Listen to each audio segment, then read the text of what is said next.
This is Tom Fox. I'd like to welcome you to the newest addition to the Compliance Podcast Network, the Compliance Tip of the Day. This is the podcast where we bring you daily insights and practical advice on navigating the ever-evolving landscape of compliance requirements. Whether you're a seasoned compliance professional or just starting your journey, my aim in this podcast is to provide you with a bite-sized, actionable tip to help you stay on top of your compliance game. Join us as we explore the latest trends from the Department of Justice, share some best practices, demystify complex compliance issues to help keep your organization doing business ethically and in compliance, and at the end of the day, more profitably. Tune in daily for your dose of compliance wisdom. Let's make compliance a little less daunting, one tip at a time. Now a word from the sponsor of the Compliance Podcast Network, Ethico. In compliance, the value of anonymous reporting is undeniable. But with Ethico, anonymity doesn't mean a loss of connection. Our blinded, two-way communication fosters an environment of trust and confidentiality, encouraging open and honest dialogue. It's not just about receiving reports. It's about understanding the story behind each one, creating a culture of integrity and respect. Transform your approach to anonymous reporting with Ethico. Begin your journey at ethico.com/CPN, where you can book a demo, access an exclusive white paper by Tom Fox titled The ROI of Compliance, and utilize our free ROI calculator. In today's compliance tip of the day, we take up experiential learning and how compliance professionals can use its tactic and strategies to make compliance training more engaging and effective.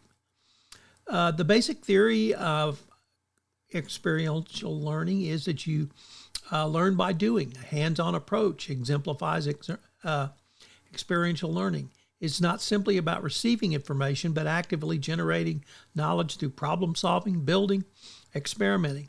These methods lead to a deeper understanding of these issues, better retention of information, and improved ability to apply learned concepts to new situations.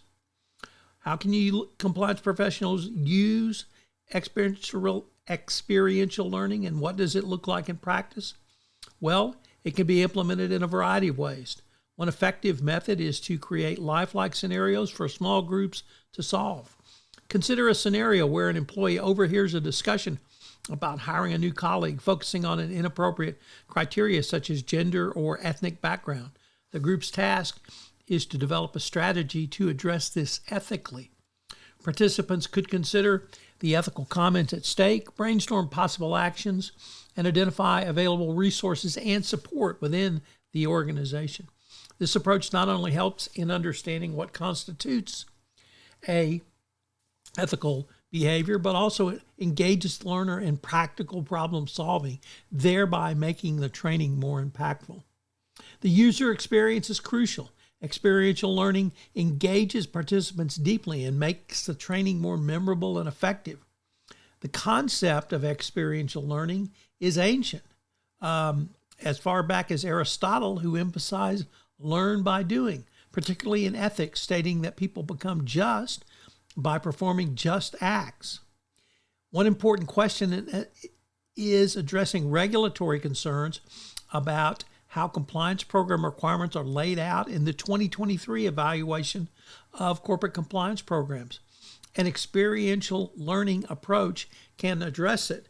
While it does offer deeper engagement, foundational online training can provide the basic information and ensure documentation. Combining both methods allows organizations to meet regulatory requirements while enhancing the overall training experience. So, give some hands-on training a try. You might be surprised what you find. This month's sponsor of the Compliance Podcast Network, including this podcast, is Ethico. Have you ever wondered about the ROI of your compliance program or had concerns with presenting budget proposals to your CFO? Well, I partnered with Ethico to write a white paper on the ROI of compliance and how you can think through compliance as an investment strategy. Ethico has put together a ROI calculator for you. Check them out on the website. This is Tom Fox again.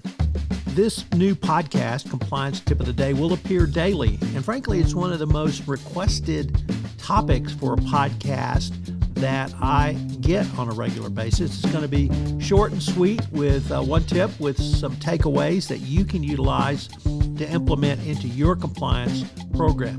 If you've got a question that you would like a tip on, please submit them through our website, and we will use them in an upcoming episode.